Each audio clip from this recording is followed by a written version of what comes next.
You're listening to the 40 Thrive Podcast, the show created for women 40 and beyond, ready to shake things up. And now, your host, Jackie McDougall. Welcome back to another episode of the 40 Thrive Podcast. Today's episode is so important. How many of you have ever set a goal or maybe had a dream only to be completely sidelined and interrupted by that voice?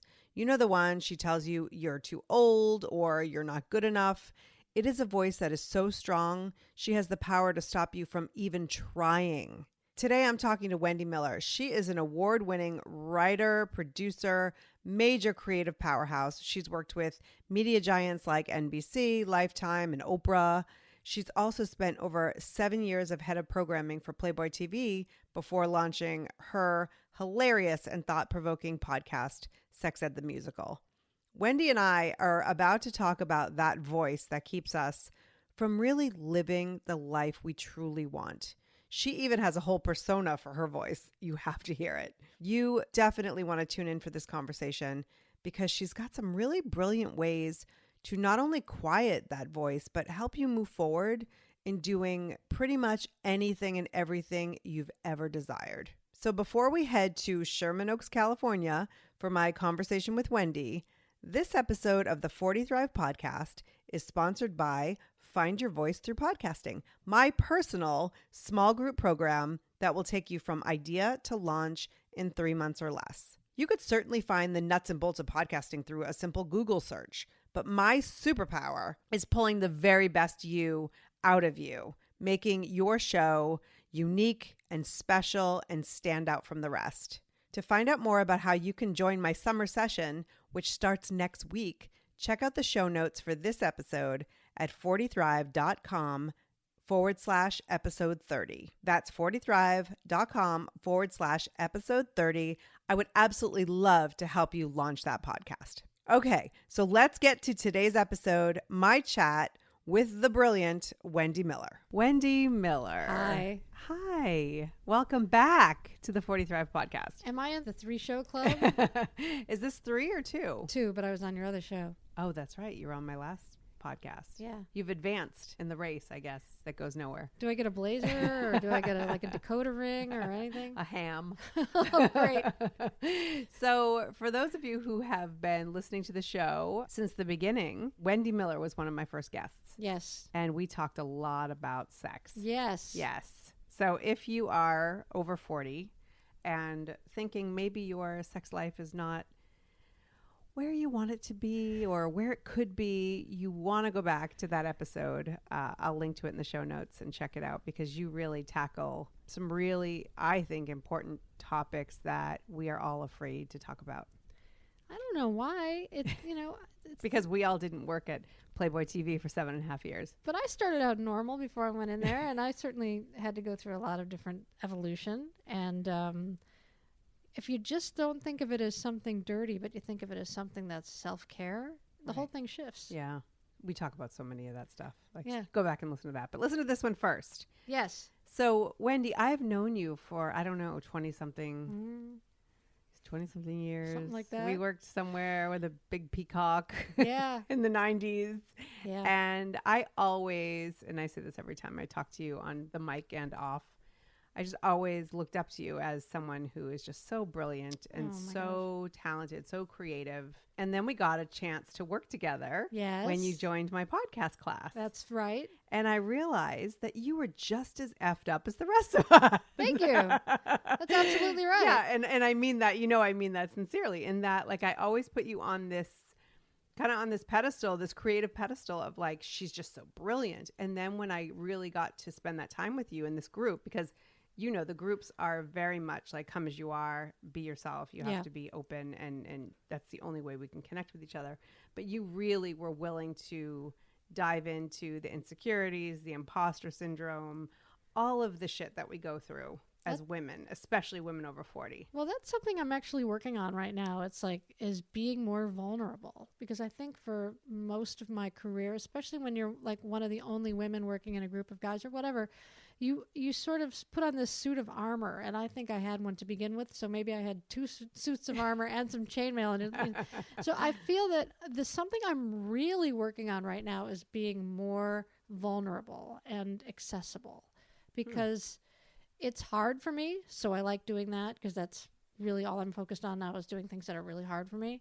And it's also reaped great benefits for me because it's made me realize that people are much more interested in talking to you when you're vulnerable and not when you're perfect. I wonder what happened when Martha Stewart went to jail. Like, I wonder if her numbers increased. I wonder if people related to her more because she was like beyond human at that point. Right.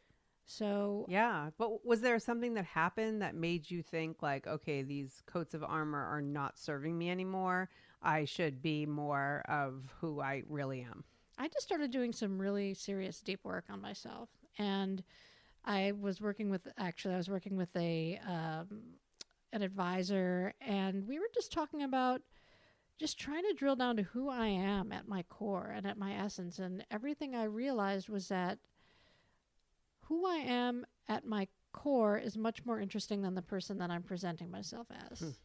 But it's ironically enough, right. That's but usually the case, it's right? a habit, though. It's like it's a habit. You get in this habit of putting on your black clothes and your snarky comments. And I was behind a big wall for a long time, and people people respected me, and it was really cool. But it's boring and it's lonely on the other side of that wall. And so I thought, if I'm going to make any sort of advances in this world, I need to be more vulnerable and honest about who I am. Have you noticed a reaction to that since? No, because I'm not paying attention to it. It's none it's none of my business.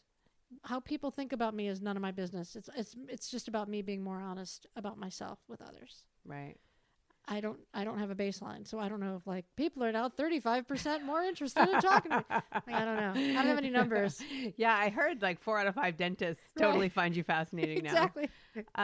But there's something that came up in our podcast class several times, and that is like the whole imposter syndrome and the voice and all of that. And you kind of stopped us all in our tracks because you named yours. Yeah. Tell us. Well, this all came from me starting to write my memoir, which is really where I've had to get super honest and get like right down to the bone. Because as my memoir writing teacher, Brett Pazel, said, nobody wants to read a book about someone who does everything right. And so it's been hard for me. And so I started talking to her, and I started thinking about writing my memoir. And before I could even write it, I was thinking, this isn't going to be good. I really like Tina Fey's book. I really like Amy Poehler's book. They're so much better than me. All these people are better writers. Elizabeth Gilbert is so talented. Who the fuck do I think I am for writing a book? Who the hell am I? And then I thought to myself, well, I bet you that Tina Fey doesn't think about me before she's going to write something. So why am I worried about people that it's like we all do this? And I just stopped worrying about what people were thinking, and I gave that voice a name because the call's coming from inside the house, right? So that voice is the loudest. That voice says, you're not worthy, you're not talented, you're not smart. And so what I decided to do was embody that voice. And I started to imagine what that voice looked like. It's kind of like that movie Inside Out. Oh, yeah. Where you see like, and so I started to envision what this voice looked like, what she sounded like. I gave her a name, and then I thought about, like, I started to have sympathy for her, because that's what my lesson is right now. It's about sympathy. Pitching ideas, writing stuff, going out for jobs, meeting with people, and they don't get it. And I would get really, really mad. Like, how do you not see this is a great idea? How do you not? And I realized I shouldn't be getting mad at these people. I should have sympathy for them. Interesting. Why so? Because they don't get it and they don't see it. And if there's one thing I know, it's a good idea. I mean, I've had a whole career at it. Mm-hmm. And so you're sometimes pitching ideas to people who are sitting in an office and they're terrified they're going to lose their job in 5 minutes. And, it's like there's a whole bunch of other things going on. And so I started to have sympathy for the people who didn't get me. Right. And I love that. So I had to have sympathy for It's a lot of sympathy for Yeah, a lot of people. It is a lot of sympathy. But it's better than being angry. Yes. Because as women, it's not a level playing field. I was just reading this interview with Serena Williams, and she was talking about all the bullshit she's had to go through and everything she's accomplished. She's the greatest tennis player of all time, and yet on a completely unlevel playing field. Right. Or court, as the case may be. Right. And it's if you really think about what she's accomplished with absolutely every single disadvantage along the way, it's mind-blowing. And so for me, I needed to focus on who was telling me I wasn't good enough, getting to know them, giving them a name, embodying them, and actually starting to have a dialogue with them to get them to shut up. So tell us, what's your voice's name? So my voice's name is Roberta. And Roberta is very, very, very afraid that I'm going to get hurt.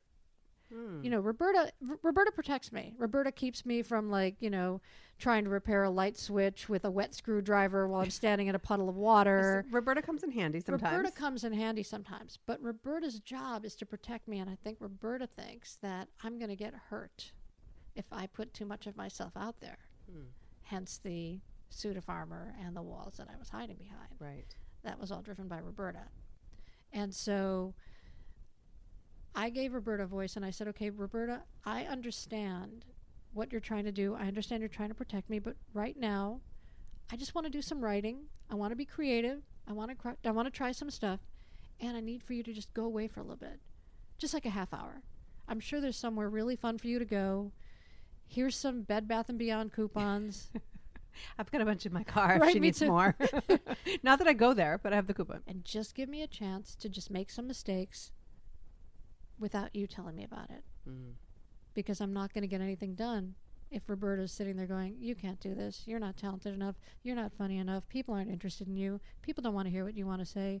You're not Tina Fey. You're not Elizabeth Gilbert. You're not E. Cummings. You're not Langston Hughes. You're an idiot. Nobody cares about you. Don't do that.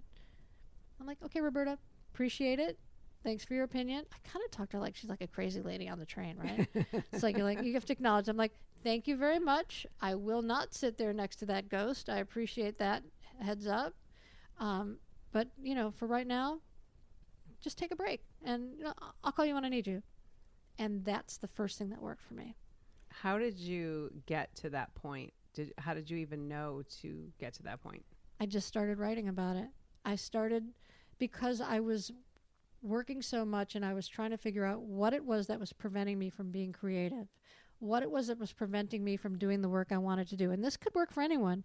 Painting, screenwriting, architecture, whatever it is, there's a voice inside your head that tells you, you're not good enough, don't do this, there's already better buildings out there. Godfather was already written. What are you doing? Chinatown was already made. What are you directing for? It's like there's a voice, and everyone could have that voice in their head. And it's completely irrelevant. And as I was writing about being blocked, I realized, oh my gosh. I mean, this just came out of writing. Just while you were writing. While I was writing. Roberta was born. Yeah. That's when I figured it out, that there's a voice in there. And people, it's so funny, you know, there's all these armchair shrinks, and I'd be like, yeah, there's a critical voice. Oh, that's your mother. I'm like, well, I mean, my mother's critical about other things, but not like, about... my mother lives up the street. I hear that voice, too. Yeah, it's not my mother. Like, oh, that's probably your blah, blah, blah. It's like everybody has their theories, but I'm not saying this is a universal thing that'll work for everyone, but it really works for me. When I absolutely envisioned a face and a body and a name and a cubicle and like everything for that person, everything changed for me, because then I could say, Roberta, I just need you to go away for just 10 minutes. I got to do some writing for work. We'll get back later. You can criticize something. You can protect me from doing something dumb. But right now, I just need you to kind of go away. Thanks. Bye. Wow. Now, tell me a little bit more about her. What does she sound like? Roberta has a droning voice. Roberta is in probably her mid-60s. She has black hair that hasn't been dyed in a long time, so she's got gray roots. She has glasses that are not at all trendy. She's dressed like someone who works at the DMV. Roberta has a lot of power, just like someone at the DMV. And she's behind a counter, and she says whatever she wants, and it gets right to the front of the line. and I have to deal with that, and I have to manage her. Wow. Does she have an accent at all? I don't think so. No, I don't think she has an accent. You know who I pictured when you're talking about her, even though you weren't describing her at all, but in Monsters, Inc.? Yeah. Remember, what is it, number 2 or number 1 or whatever she was? Yeah. She's like, hey, Mike Wazowski. You know, that's how I pictured her. Maybe that's what yours sounds like. Yes, I think I've been really giving this a lot of thought, knowing I was coming over here. And I think my Roberta is named Blanche. Great name. Her name's Blanche. Sure. Yeah, but I have to give What does her... Blanche say to you? Oh, my goodness. Blanche just tells me to be quiet. You know, Blanche thinks that I require too much attention and that I'm all about me. Uh-huh. Yeah. Yeah. Blanche doesn't shut the F up. No. But, you know, one thing I was thinking about when you were talking was when you're reading a book, even if it's not your favorite book, you just pick up a book, somebody recommends it or whatever, and you're reading it. Never once do you think, who the hell was this person to write this book? Like, that's right. That's you know, right. Like you may not like it, and that's okay. Unless it's like a theater critic, nobody is judging your work at the same level you are. Right. Like no one's going to be crueler to you than you are. They may be judging the work, but they're not judging that you aren't good enough to at least give it a go. I mean, maybe they are. I don't know. Yeah, but I don't really care about them. I mean, you said that Brene Brown, and this is like the 3rd time on the podcast that I've referred to it, but she talks about that. And all of the people who have the opinion are the ones who aren't in the arena. That's right. That's right. And we're so worried. And this happens every day. I talk to so many women. Wendy, I can't tell you how many times, even in the last 3 months, I have said to a woman, you are way too brilliant to not be successful in whatever area it is that they're struggling with. And there's so many women that I come across, and I'm sure you come across. We work in this TV industry, especially women who feel like they're aging out or in other creative endeavors. And, you know, we start to think, I had dinner with friends last night and I was thinking, you know, I used to be so motivated, so goal oriented, and I knew exactly what I wanted. And then real life happened. And I don't know at what point I thought I was no longer somebody that someone would want to hire. But then when, you know, like you and I have talked about this, we start to talk and we're like, oh my God, I have so much to offer. Yeah. Why do we do that? Listen, remember I got pregnant and I wasn't telling anyone, and I ran into you at a prenatal yoga class, and you're like, hi, Wendy. I'm like, oh shit. I don't want to tell anyone. Oh, you're still here from the last class, huh? The non-prenatal. Yeah. I didn't want to tell anyone because I thought my career would be over. You know, it's so easy to get caught up, especially now. It's like, I've got a podcast. I look at downloads. You know, I'm on Instagram, and sometimes I'll post something and I'll look at views. And you can look at that as a gauge of your success. Like you could be caught up in all sorts of social media numbers. How many people are following me? How much money am I making? Yes. You know, you can get caught up in all of that external bullshit. And it really has nothing to do with the work that you're doing. It's like people, you know, with my podcast, people are like, well, are you marketing it? Da, da, da. I'm like, no, I'm actually just focusing on doing the best show I can. And eventually I'll figure that out. Right. But right now I'm just focusing on this because I can control that. I can't control how people are going to respond to me. I can't control how many people are going to find it. I can't control how many people are going to be listening to my voice right now and go, shut the hell up. But I can control what I believe, and I can control what I want to say to people. And what I want to say to people is, that judgment is coming from you, and you could tell it to go away for a while and do whatever work you've been putting off, because that's the work you should be doing, especially if someone's telling you not to do it. Right? When you have kids, you're like, don't touch the stove, don't touch the stove, don't. They're going to touch the stove. Yeah. They only hear touch the stove. Yeah. The don't part. So, I mean, we talk about that all the time, though, at your podcast. So if you haven't gone over and subscribed to Sex Ed the Musical, then you are not really living. But, I mean, for you, let's just go back a little bit, like working at Playboy TV for 7.5 years after working for Oprah and NBC and all these other, you know, more mainstream places. And you really changed the face of Playboy TV, and more than the face, the whole body. I changed the ass. But you really brought in what women want and what women's our desires and all of it. And you started to create programming that couples could watch together, and that women, it wasn't just this like, you think of porn or Playboy for men and what men want, and it's always the same, and it's not, it never considers what women really want. And so you really change that. And so for you to go through all those experiences and those hilarious experiences in those 7.5 years, your podcast is not, if you're thinking, oh, it's Dr. Ruth, or is she going to sing to me? It's a musical, or, is it another boring, medical sex therapy type thing?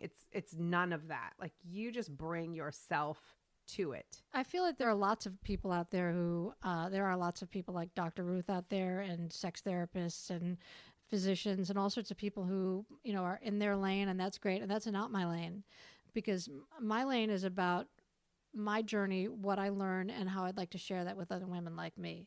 Because I went in there loaded with judgment about sex and shame and sexuality and people and adventurous people. And look, every time you meet someone who acts as if they're better than you or they know more than you, that's just a mask. They're just covering up the fact that they don't want you to know that they don't know anything. It's a mask. And so I walked in there masked up to the yin yang. And slowly I figured that out. And slowly I started to take off every mask that I had to really reveal who I am as a person, to understand my sexuality, to understand my marriage at different levels, to understand people who are adventurous and what I could learn from them. So this is about my journey and how it can help lots and lots of people. This isn't the show to listen to if you want to hear more about, your Bartholin gland, or, I don't even know what that is. It's pretty important. This is a show to listen to if you want to learn about how to be the bravest you can be to live the sex life of your dreams. That's all. I love that. And it's never the same. That's the thing. Like, sometimes you have, quick tips. Sometimes you have a guest on who's just really interesting, who I will never relate to. But at the same time, I relate to in so many ways. Yeah. Because of their humanity, not necessarily their sex life. Right. And that's what it's, but thank you for saying that, because it's the humanity behind it. I have this woman that I've done several episodes with, the sexually adventurous woman. She does crazy stuff to a lot of people. Mm-hmm. But what's amazing about her is how much integrity she has, and how much bravery she has, and how her willingness to become a swinger and open up her marriage and start picking up women at bars, how it affected her entire life. Right. And now she's got great boundaries, and she knows if you can ask for what you want naked, you can advocate for yourself at any point. Right. And so that's a great point. Yeah, it's a great thing I learned from her. And so there are a lot of people on the show that you probably would not relate to, but would probably inspire you. Absolutely, because when you start to talk about things that I'm like, oh, that would freak me out or whatever, but I hear from the person, mm-hmm.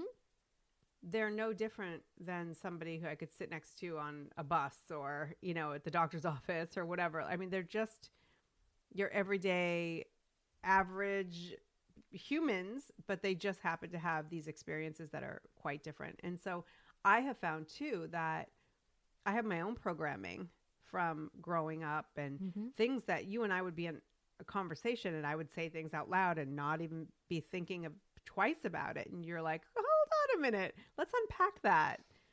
And I've learned so much just from having those conversations. So I really strongly suggest that people go over and subscribe to your podcast, because those conversations, for me, I'm able to talk about more difficult things because I hear you talking about difficult things. Thank you. The shame that we all have about sex is not our fault. It's how we were socialized as women, how we were raised, what we were told was the truth. And there's a lot of history behind that, and a lot of reasons behind that, based in institutionalized sexism and keeping women in our place and preventing women from really being able to be in charge of our own pleasure. And you can't blame anyone. I don't blame anyone who goes, I can't believe you do that show. I can't believe you talk about sex. I can't believe you went to a swingers club for work. I can't believe you talk about threesomes. Again, I have sympathy for all those people, because they just were raised with so much shame. And if they can get past that, they'll find out they're in for a world of pleasure and fun, and even just acceptance. Like, I've been to dozens of swinger parties. I have not participated in any of them. But just by being there, the lessons that I've learned and the things that I've seen have changed me. And I didn't realize that even I was judgmental and had shame around sex. But we all do until we don't. Right. Do you think that your openness sexually, because of your job and everything, has led you to this place of being vulnerable and open in your everyday life? Yeah, it's all tied together. And I was not vulnerable at this job, and I was not open sexually. I was quite closeted and quite nervous the entire time I was there. I was like a closeted vanilla person. Like, I was worried that they would find out how vanilla I really was. So I didn't really change until I started working on telling my own story. And then I realized that I have to tell it all or don't tell it at all. And so that's when I had to start factoring in my husband's privacy and my family and, how are people going to react, and are people going to be weird, and am I going to lose friends, and blah, blah, blah, blah, blah. And someone said, why do you care? Doesn't matter. Just tell your story. And I've used this example a bunch of times. You could tell the same story two ways. You could tell it the first time with a lot of shame and the second time with a lot of ownership and fun. Which version do you want to hear? Yeah. I mean, I've seen people gravitate toward you and to other women that I've talked to that just have that ownership over their mistakes, their choices, their life. Like, I think when people like you and others that I am around all the time are able to go, yeah, these are my choices. This is what my life looks like. People are like, oh, I don't have to be perfect either. Yeah. And also, I don't want to spend all day with someone who's behind a mask. You can tell when people aren't fully disclosed. You can tell it. Yeah. You can tell when you're talking to someone and they're guarded, and maybe like me, they're diffusing it with humor or snark, but you can tell. And I also didn't want to be one of those people who was like over disclosed, like people who are on, YouTube, like crying because they got into a fight with some influencer. I mean, I hope that's never me. But that's not who you are. But it's important for me now more than ever to be as authentic and as vulnerable as possible, because that's where my truth is, and not to be ashamed of it. Because again, I don't want to tell the story and be ashamed of it. I want to tell the story and be like, and then this happened and it was crazy and fun. Right. And that's what it's all about. The experiences. I mean, that's what life is just a series of experiences. Yeah. And you could choose to be tormented by them, or you could laugh at them, own them, and then move on. Right. So if someone's listening now and they think, oh, it's easy for you to say you found Roberta and now you wrestle her down sometimes, but that's not for me. I can't. I have all these thoughts of where my life would be, and I just can't because of this voice. What kind of advice would you give them? I would want to say to them, first of all, this place where you thought your life should be, where did you get that information? Did you get that by looking at someone else's life? Did you get that by just sort of having a vision board and cutting out pieces of paper from magazines? Like, get out of my head, Wendy. Like, if you're the one who set your own rules, then how can you be a failure? Just set new rules. Right. It's not like it's not the 10 Commandments. They're not carved in stone, being brought down by Charlton Heston. It's like, if you set your rules, if you set your goals, and somehow you feel as if you didn't accomplish them and you're a failure, adjust your goals. And I'm not saying adjust your goals to being like, oh, I'm okay with being 480 pounds. There's nothing wrong with being 480 pounds. But adjust your goals. Give yourself a break. Like, why do you spend all day going, you know what? By this age, I should have had this much in savings. I should have been married. I should have had 2 houses. I should have been that. Like, all these things. It's like, according to whom? Like, something your mom told you? Something you saw in a documentary in health class? So how do you know then how to really figure out what you really want? Because we're so programmed, right? People talk about, when I was a little girl, I wanted to do this. And, when I was a little girl, I wanted to do 5,000 things. And I kept changing my mind because, what was appropriate for 6-year-old Jackie was not necessarily a dream for 12-year-old Jackie. What were some of the things you want to do? I wanted to be a children's book author. Okay, you can still do that. I could still do that. It was all in the creative fields, which I am. Yeah, I was going to say. But what's funny is I still have a review when we worked at NBC together, and we used to have those annual reviews. And I actually, I'm not going to mention the person who did my review. Okay. It rhymes with Kim. But he had put, the strengths and weaknesses and this and that. And one of the things that he had added, or my only thing he had written as my weakness, was writing. And I remember being devastated. Like, oh my gosh, I'm not a good writer. And I was probably 25 years old, and I just hadn't had the experience. And then I went and made my living writing after that. Right. And still continue to, write. What has Kim ever written, by the way? I'm curious. Nothing more longer than 30 seconds. Nothing even longer than like 4 seconds of someone else's 26 seconds. Yeah. So, but the thing is, I bring that story up not to necessarily be mad at Kim, but to acknowledge the fact that I saw that someone said that was a weakness. And I was like, no, you don't get to write my story, so to speak. And so I was able to decide if that was really, and I worked really hard and I made a living at it.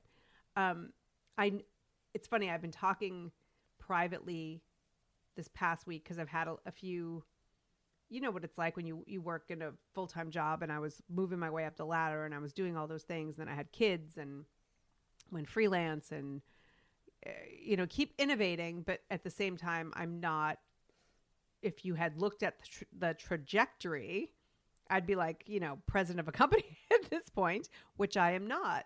And I started to really think about that.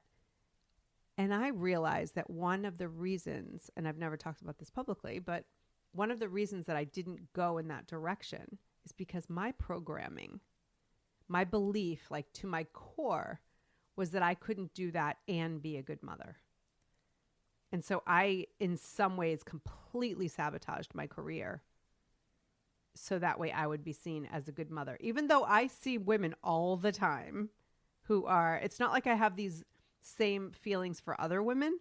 You ever do that to yourself where you're like, I have these values that I have to live by. Oh, you're doing that? You're the president of the company and you've got 3 kids. Yay, go you. Like, I'm all about the equal opportunities and like, I'm a feminist. But for me, I was like, well, that would make me a terrible mother. And it's probably just based on what I saw growing up. But I'm just starting to realize some of those tapes that we play year after year after year. And now I'm 48 and, I've got 20 years or more that I could be creative and do great things that I don't have to play those tapes anymore. Can I ask you a question? Please. Who's president of the company you run right now? Well, that would be me. So My tiny little company. But you are president of a company. Yes. And you are a mom. Yes. Yes. But when you look at what you're not president of Warner Brothers. But when you look at what success looks like. Yeah. And the freedom, the financial freedoms. Who are you comparing yourself against? When I was in my 20s, I said, I'm going to make 6 figures by the time I'm 30. Like that, it wasn't an opinion. It just was. And I started a job when I was 29 and it was not reaching it yet. And I busted my ass. But right before I turned 30, I went in, knocked on the door, and I was like, here's the proof of my power. Here's the proof of everything I've done. This is my goal. What do you say about that? And they gave it to me. Mm-hmm. And I was like, holy crap. And I realized like how powerful I was in the workplace. But I just for many years did not know how to be powerful at home and at work. Right. That was very, very difficult for me. And I'm just, with my youngest 12 and a half, we're talking junior high and high school. I'm starting to then realize that I don't have to choose one or the other. Right. I just think as women, we are constantly comparing ourselves to some other crazy, and men do it too, but some other crazy standards, whether it's beauty or weight or hair or whatever. It's like, we're constantly saying, well, I don't look like Brooke Burke, or, I'm not, It's a random well, choice. she was on my show today. Or it's like, I don't have an empire like Martha Stewart, Right. or, I don't have a talk show like Oprah, like da da da. It's like, there are 12 people who are living at that level. Right. And there are a couple billion people who have nothing. Like nothing. And if you really think about it, Jackie, every day you get to do exactly what you want to do creatively, and you get to help people, Yep. and you get to change lives, and you got 3 kids and a really cute husband, and it's all working. Yeah. You're absolutely right. And you're right. I have no idea what the comparison is, but do you ever Roberta. find yourself? It's my Blanche. It's Blanche. Yeah. Blanche is telling you, well, if you really stuck into your career and really pushed yourself, Right. this would have happened. Obviously, you're a failure. But it's interesting because Blanche, it depends. Like, I think Blanche is a drinker because sometimes she's like, you need to stick around and be around for your kids and make sure that you handle everything that happens. And then on the flip side, she's like, why aren't you successful? Yeah. So she's like, well, you're set up to lose then, aren't you? yeah. And And Blanche needs to go. the call's coming from inside the house. Tell Blanche to be like, okay, when I'm signing loan docs, Blanche, show up.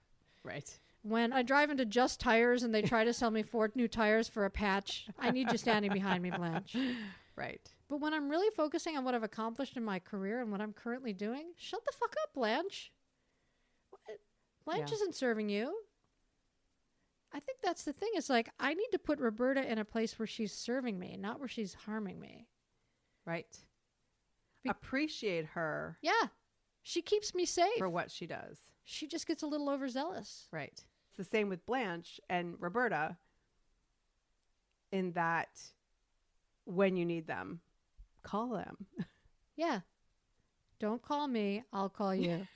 Right? You're doing a great job. Just do me a favor. Stay down in finance where you belong. The creative department, we're good up here. We don't need you. Appreciate it. Tell you what, why don't you write down a bunch of notes, put them in this folder, and put them in the inbox over there by the reception desk. We'll get to it. We will get to it. We'll get to it. We're Right. like, so what can we expect from Wendy Miller next? I know there's a live event coming up that you'll be There is a on live stage. event. I'm going to be at the MILF Podcast live event July 24th, I believe. Yes. Jennifer Tracy very, very kindly invited me to be on the panel. It's going to be a really, really fun night, Dynasty Typewriter. I'm sure Jackie's show notes will tell you how to get tickets for that. 100%. I am working on my memoir, and that's about as difficult as can be, so I love it. I'm doing my podcast, Sex Ed the Musical, where you can find out all about sex and yourself and self-pleasure and why there's shame in your life and it shouldn't be there. And I'm also trying to be a lot more present. So I'm really just kind of focusing on having fun and being present. I work way too many hours, but it's so funny. Last night I was in my bedroom and I was doing some writing, and I realized that I left my power cord for my laptop at work. And I got down to 10%, and I was like, "Oh, I don't have another." So I put down my laptop, and I went downstairs where my husband and daughter were watching TV, and they turned around and looked at me as if Ichabod Crane walked in the room, like, "Who? What? Wait, where- she's home? She's home? What?" And I think my kid goes like, "What's going on, Mom? What are you doing?" And I said, "Oh, my power's out of my laptop, so I thought I'd hang out with you guys. What are you doing?" "Well, on this night we watch American Ninja Warrior and we hang out." And they were like lying together on the sofa, all cuddled up and having a good time. And I said, "Oh, cool, I'll join you." And so I just joined my family and we watched like some reruns of Battle Bots and American Ninja Warrior, the stuff we love to watch together, yell at the TV. It's so much fun. And I had a great night. And they were confused that I was there, which just tells you a lot about how much I've been focusing on work lately. But it was a really, really fun night. So I need to spend a little bit more time worried about my marriage and my kid and less about work. Yeah. Because the work will sort itself out. And it will always be there. It'll always be there. Yeah. But so that's kind of what you can look forward to, me spending more time with my family. I don't know how anyone could look forward to that, but I know at least only if you're Instagramming it. Or in my family. Exactly. Wendy, thank you. Thanks for thinking of me. Thanks for coming over. I just think it's really important for women who are doing it, who are out and putting themselves out there to share all of those feelings and all of the questions, and I think it's going to make a huge difference. Like, if we're willing to be vulnerable in front of other people, then they can be too, and then we're going to have real connection. Otherwise, you just have all that surface stuff. My whole podcast started because someone asked me what I really wanted to do, and I said I want to help women and laugh all day.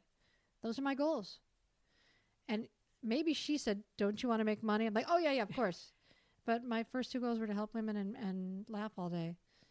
And thanks to your podcasting class, which within 8 weeks I was on the air, unquote, I'm doing just that. I set some goals and I'm accomplishing them. Yep. And you just have to keep going. Right. And these are not goals that I had from 20 years ago that I'm like, well, I should be president of a company and I should be head of a network and I should be, living in Aaron Spelling's mansion or whatever. That's bullshit. I just want to be happy and laugh all day and help women. And lo and behold, that's what I'm doing. So I'm doing exactly what I set out to do. Yeah. Well, this is the time when I usually ask, what does it mean to you to 40 Thrive? But I think you just said it. And I'm 50, so I don't really help. But yeah, just stop judging yourself. Be nice to yourselves. Tell that hateful voice to shut up. Go away. Get some nachos. There's a Bed Bath & Beyond coupon. Something. Just go away. And just focus on what brings you joy. And I love it. It's that easy. Yeah. And if you haven't met your goals, you set them. Just set new goals. Right. It's easy. It really is. It's one step at a time. It's not quitting. It's progressing. Right. Exactly. Because would you expect to be going for, like, if you were 10 years old and you set a goal and now you're 20 and you don't want the goals that you set when you were 10, why do we do that in our 40s, 50s, 60s and beyond? That's right. I set a goal when I was 30. Okay, life changed. Your goals should be fluid. Yeah, absolutely. I should have been married by this time. I should have had this. I should be weighing 110 pounds. And I was like, according to whom? Right. Set new goals. Totally. Such a great point. All right. So if you have come up with naming the voice in your head, we want to hear. Yeah. So please go into the 40 Thrive private Facebook group and share what you've named the voice in your head. Because, Roberta and Blanche need friends. Yeah, they do. And not only what you name the voice in your head, but what you're going to do to tell them to take a break. Yes. You always like up it in such a good way. Oh, thanks. You step it up. Thank you, Wendy Miller. My pleasure. Oh my gosh. I just loved that conversation, and it really got me thinking and moving forward in my own life. And I really hope it was helpful for you. I'd love to hear more about how you are going to move forward and get the Roberta or Blanche out of your head and put her where she belongs. So head on over to the 40 Thrive Facebook group and definitely share. So before I go, I invite you to join Wendy and me and Jennifer Tracy of the MILF Podcast at the MILF Podcast Live event happening July 24th. I am so excited to go and have a girls' night out, and you can get in for just $10. That's right. I have an exclusive 40 Thrive promo code to help you save 50% off your ticket. So head on over to the show notes, 40thrive.com/episode 30 for the link to get tickets and the exclusive 40 Thrive promo code. Thank you so much for listening. Please subscribe to the podcast so you never have to go searching for it again. And don't forget to share it with a friend. You know the one. She really needs to hear this message today. Until next time, take care and keep thriving.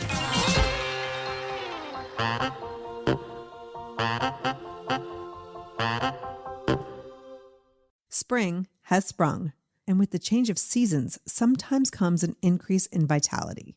If you're feeling in the mood for a little more personal time, may I suggest Coconut. Coconut is all about providing clean and natural ingredients when you're enjoying your most intimate moments, with or without a partner.